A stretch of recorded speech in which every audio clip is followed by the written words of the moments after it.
Bueno, ya está aquí el candidato de la alianza del PRI, que encabeza el PRI, José Antonio. José Antonio, ¿cómo estás? Bienvenido. Bien, Joaquín, me da mucho gusto saludarte. Bien, ahorita te voy a preguntar cómo te sentiste el debate. ¿Bien?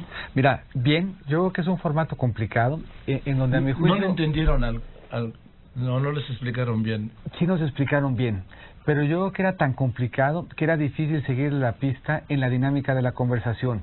Si uno quisiera resumir un poco cuál era el formato del debate, había un primer momento en donde uno defendía su tesis, un segundo momento en donde el moderador le hacía como de sinodal, y un tercer momento en donde había conversación entre los candidatos. Si eso hubiéramos hecho sin más restricciones, yo creo que el debate hubiera permitido un intercambio mucho más fluido y bien conducido.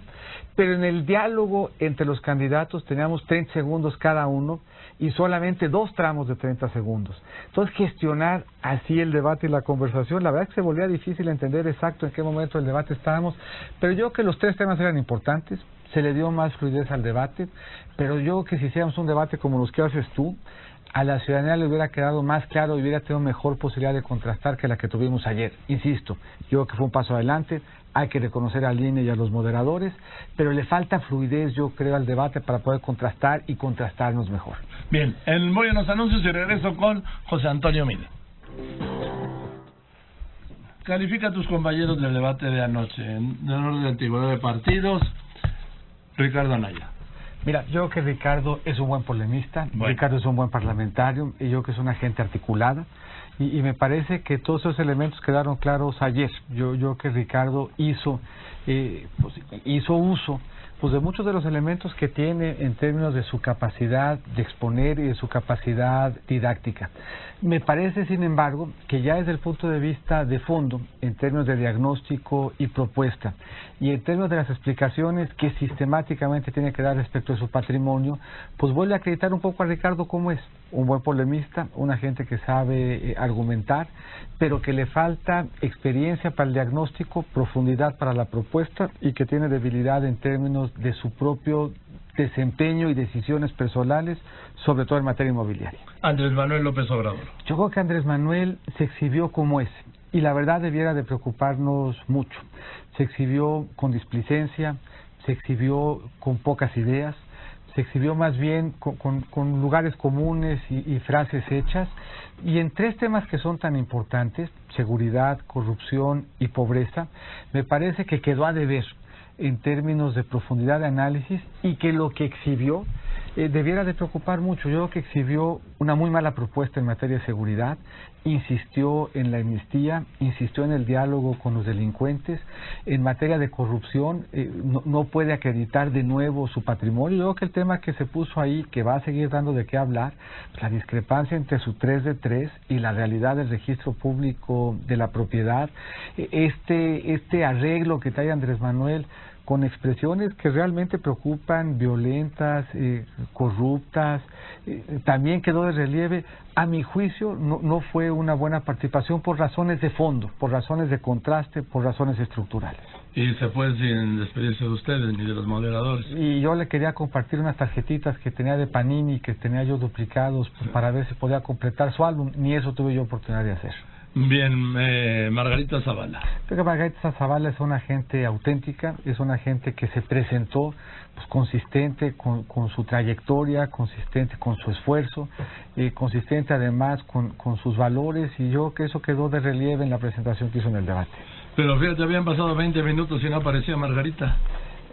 Sí, bueno, pues, también un poco en lo electoral, pues, tuvo un camino largo para llegar a la boleta. Sí, en el debate. Reflejo también de eso, pues. ¿Sí? Y de nuevo, pues, de un formato en donde uno tenía en lo estratégico que ver cómo iba usando sus tiempos, ¿no? Y otros cómo iba a agotar, otros como fue estrategia de alguno de ellos, por lo menos, de agotar su tiempo. Sí. Sí, a ver, pues todo cuenta en el debate, pero ¿qué queda del debate al final? Bueno, más Jaime Rodríguez. Pues también como es. O sea, yo creo que el debate nos permitió vernos a todos como somos. Yo creo que el debate, con todas las deficiencias que tenía con las rigideces, permitió ver a 5 candidatos, cada uno como es, con sus virtudes, con sus defectos. ¿Cuál es el balance, a mi juicio, del debate? Porque yo me siento contento. ¿Qué permitió ver el debate de mí? Pues permitió ver una gente honesta, una gente preparada, una gente con profundo amor a México, una gente con capacidad de diagnóstico, con capacidad de hacer propuestas, y en el debate lo que queda al final son las propuestas. Se va uno a acordar siempre de la pirotecnia, pero lo que la gente está atenta a escuchar es qué de lo que estamos diciendo le hace sentido para su circunstancia personal. Fíjate que a veces no. Yo recuerdo, en 2012, lo único que se recuerda del 2012 fue la edecán.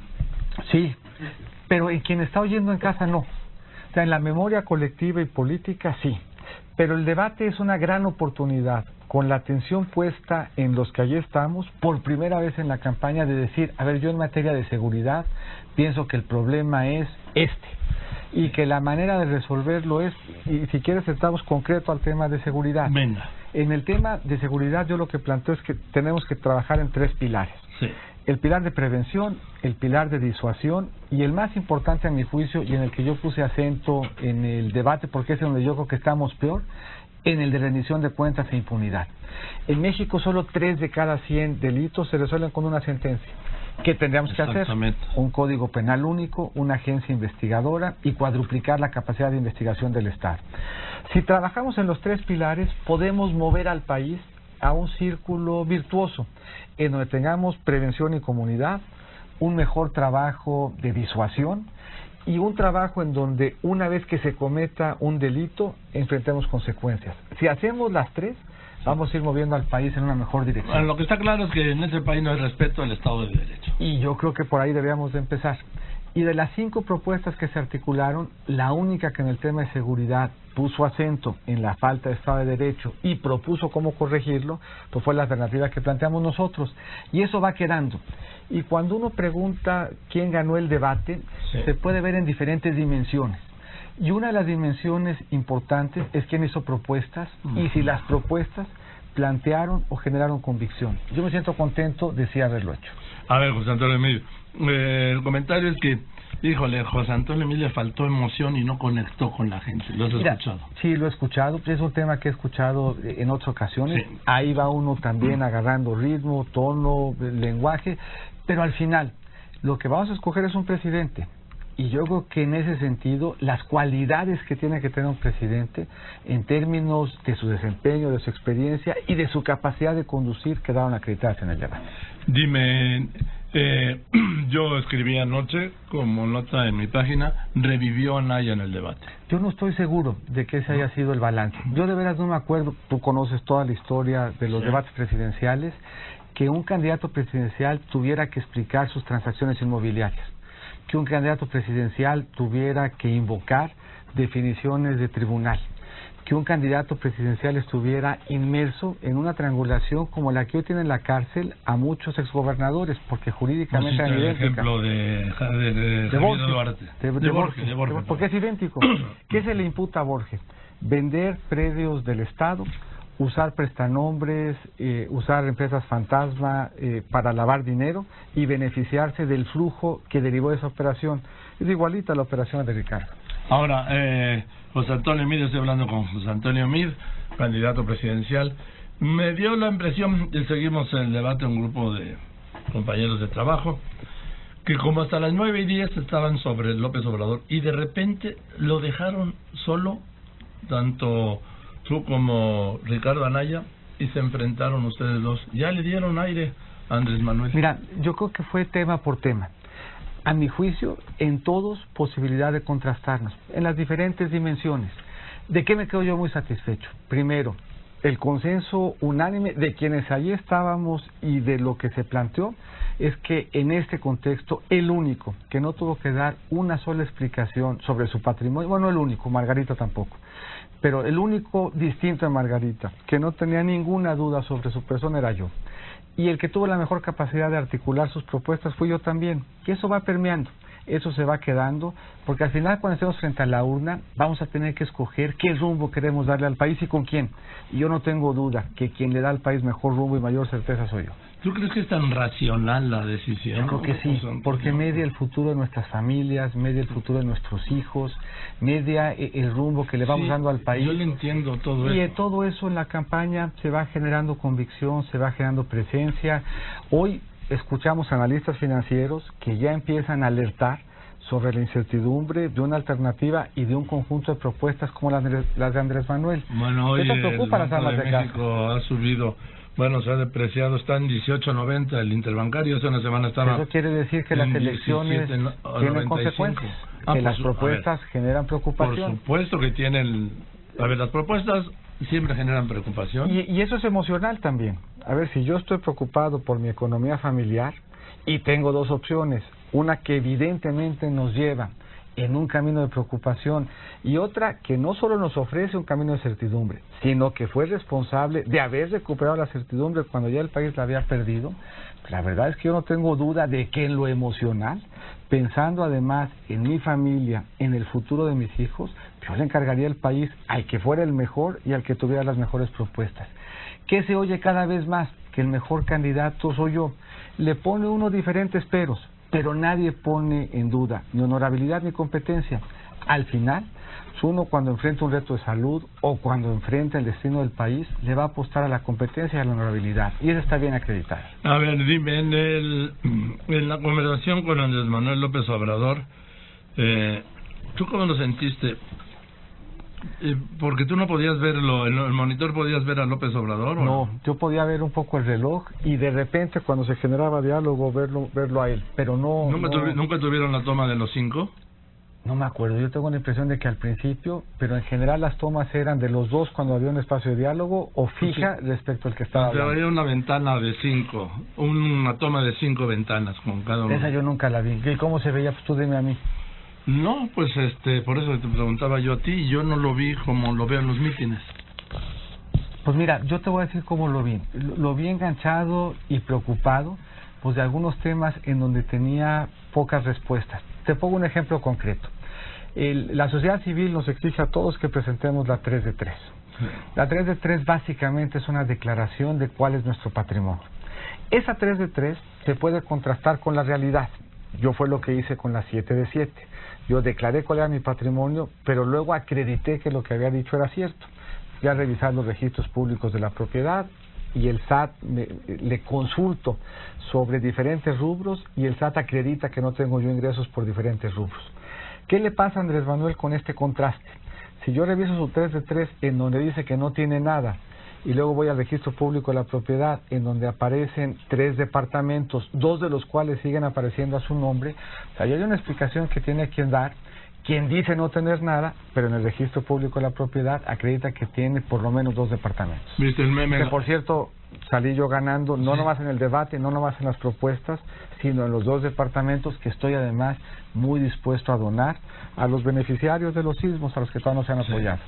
A ver, pues eso decían los memes, ¿no? ¿Quién ganó el debate? Pues lo ganó Mid, ¿por qué? Porque los departamentos. Ganó 2 departamentos. Pero es un tema que se debe preocuparnos. A ver, estamos buscando la presidencia de la República. Yo no sé en tu auditorio a quién se le olvide que tiene 2 departamentos como para no declararlos. Entonces, sí apunta un tema delicado, porque luego tendemos a minimizar los temas. Y llama la atención en esta contienda, decimos, lo peor que nos puede pasar es el tema de la corrupción. Yo lo hubiera puesto de otro modo. Si estos 2 departamentos hubieran aparecido a ti... Ah, sí, claro. Yo estarías fuera de la contienda. Te voy a decir, si a mí hubieran encontrado una fundación que hizo un negocio inmobiliario como Ricardo, si hubieran encontrado que mi familia vivió 2 años fuera y la hubiese yo mantenido como Ricardo, si hubiera comprado una planta industrial, si se la hubiera vendido una empresa fantasma, si resultara que tengo un negocio familiar en un partido político en el que cobran mis hijos y la mitad de mis hermanos, si hubieran encontrado que tengo departamentos que no declaré, cualquiera de esos eventos hubiera sido suficiente para descalificarme. Y del otro lado, vemos un Andrés Manuel que hace mucho que abandonó el sur, que tiene un chofer que tiene más propiedades que yo, que maneja un negocio de 3,000 millones de pesos sin rendir cuentas, que es su partido político, en el cual cobran todos sus hijos, y que se le olvida declarar 3 departamentos en su 3 de 3. Y si además vemos que se alía con los criminales por la vía de una amnistía, que se alía con los corruptos por la vía de Napoleón Gómez Urrutia, y que se alía con los violentos por la vía de la coordinadora, pues no es una mezcla atractiva. Y si a eso le sumamos que atenta contra certidumbre y estabilidad, pues es un tema que debía preocuparnos. Pero a ver, pero eso no, a sus seguidores, a su feligresía, López Obrador no perdió ni un voto de los suyos. No estoy seguro. Yo tengo la impresión de los suyos. yo tengo la impresión de que uno va reflexionando, de que uno va ponderando qué pasa en el mercado, qué pasa con el tipo de cambio. Mira, ¿a poco tú crees que la gente en Oaxaca o en Chiapas yo creo que va a ponderar lo todo, que pasa en el mercado? Te voy a decir, sobre todo ahí, sobre todo en donde la gente vive al día, la estabilidad es bien importante. Sí, pero... Si uno le pregunta a una jefa de familia, en Oaxaca, en Chiapas, si le preocupa el tema de la estabilidad para una familia que cuenta los pesos todos los días, sí le preocupa, sí le genera angustia. Sí. Esa jefa de familia va a tomar una buena decisión. Pero por ese lado que estás diciendo, sí, pero por el lado del tipo de cambio, la macroeconomía o los índices de la bolsa de valores, ni saben, vamos, perdón que lo diga. Yo entiendo que no siguen los mercados, pero sí saben distinguir entre una opción que les da seguridad y una opción que no se las da. Si eres un agente en Oaxaca o en Chiapas y te recuerdas del episodio de la coordinadora rapando en la plaza pública a los maestros y ves que es con ellos con los que está haciendo equipo Andrés Manuel y estás en Oaxaca y Chiapas, sí la piensas. Si estás en Oaxaca y Chiapas y sientes, más allá de los indicadores, que hay preocupación respecto de tu empleo, de tu certidumbre, de tu día a día, sí la piensas. Y tenemos 68 días para hacer esa reflexión. Es tiempo suficiente. Dime una cosa, después de... marcó a ti Ricardo Anaya una 7 de 7.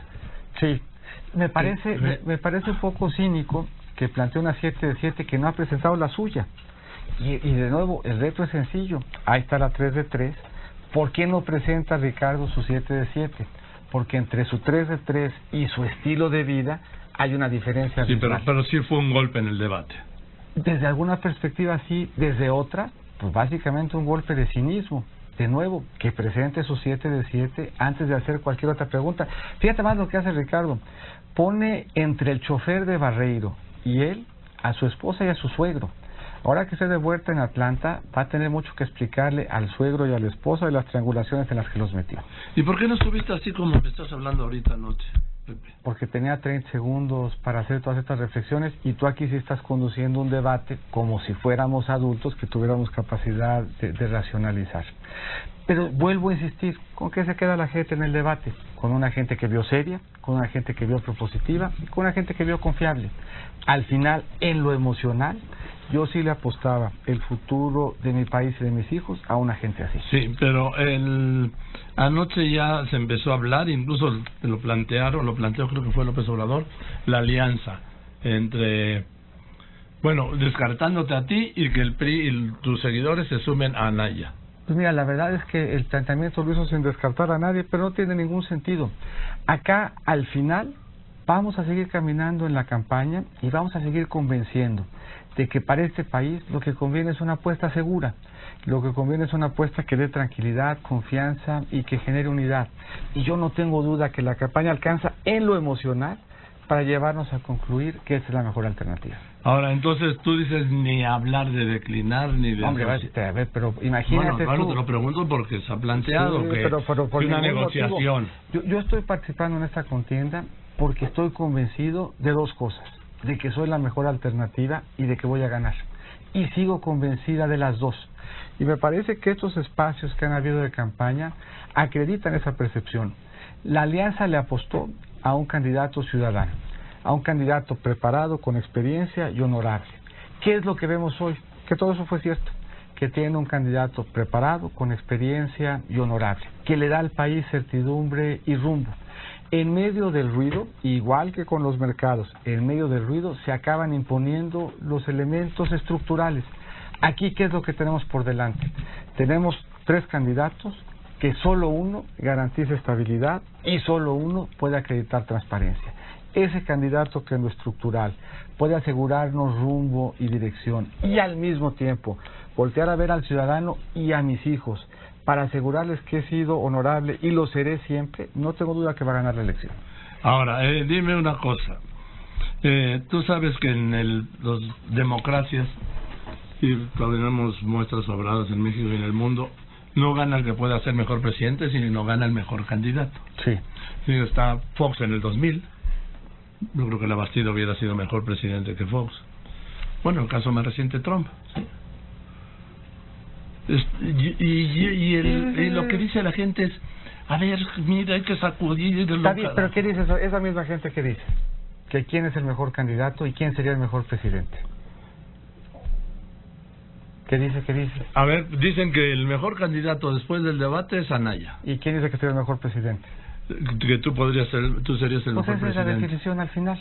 Ni para qué se hace uno más bolas que eso. ¿Para qué escogemos a alguien distinto del que sería el mejor presidente? Pero ahí vamos, tenemos tiempo, vamos caminando, vamos a convencer y vamos a convencer con contundencia. Bien, José Antonio, sé que te tienes que ir porque ya son las 14:22. Pero me da mucho gusto, Joaquín, que me vayas acá a recibir. No, a mí me da gusto que hayas venido. Acá espero que no sea la última vez. Tantas veces cuantas me convoques. No, yo te convoco seguido, pero ya ves cómo es Eduardo del Río. Acá le vamos a reclamar. Y el de la agenda. No sé quién será el de la agenda, pero lo detesto. No, sí. Acá puesto las órdenes. No, yo sé que tú no eres el de la agenda, pero el de la agenda lo detesto. Le mandamos un saludo en tu nombre. Sí. Siempre le invitamos un día a un partido de los Pumas para que se aliviane. Que va a calificar, ¿eh? Ahí está. El 2-1 de ayer. Se imponen los fundamentales. Eso. Como le dije cuando lo nombraron secretario de Hacienda por segunda vez, dije, no, cuando lo nombraron secretario de Relaciones Exteriores, dije, caracho, el presidente Peña Nieto habrá ganado un canciller, pero los Pumas perdieron un fan, un aficionado, porque era todos los domingos de vernos ahí en el estadio, pero pues ya no. Bueno, habrá otros estadios como el de anoche, ¿sí? Así, otras arenas. Bien. José Antonio, muchas gracias. Te lo aprecio mucho. Que estés muy bien. Gracias. Suerte y pues a conmover a la gente, a conmover, a motivar, a convencer. A emocionar. Y al final, a votar por mí. Y a emocionar. Sin duda. Gracias, José Antonio. Gracias. Bien, buenas tardes.